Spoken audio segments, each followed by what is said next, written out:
bored looking at the common heroes? Do you get tired of watching teams utilizing the same techniques? Welcome back to Eyes in the Forest, your weekly program featuring the highlights of the latest news of the Samsung King of the Hill online tournament. I am your host, Edmund. For this week's episode, we will be featuring two of the more uncommonly used heroes in competitive gaming. Rather than relying on the fearsome nuking power of Zeus, or the near-permanent stun of the Earth Shaker, some teams would actually use a more uncommon hero to surprise the opposite team. The Older Magi is one of the more unseen heroes, which not many teams are able to utilize. His Fire Blast skill not only has a low cooldown due to multicast ability, but it is also able to deal high damage and stun at the same time. It is also because of his multicast skill, they got him degraded to a lesser pick, because of the 20% chance to be able to multicast. Here we can see Ogre Magi being deployed and devastating the battlefield. The Ogre Magi is a great support hero, with Fire Blast as stun, Ignite for slow, and the Bloodlust for a great boost to the attack speed and movement speed. But he can also be a possible tank due to his high strength growth.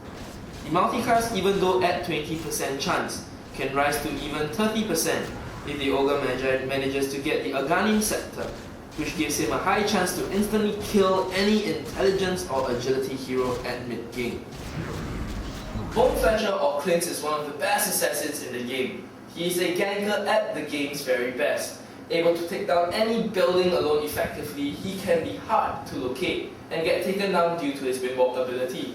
However, because of his fragile nature against stun and combos, he is usually hated by most players, and his routine can easily be screwed up with a single stun.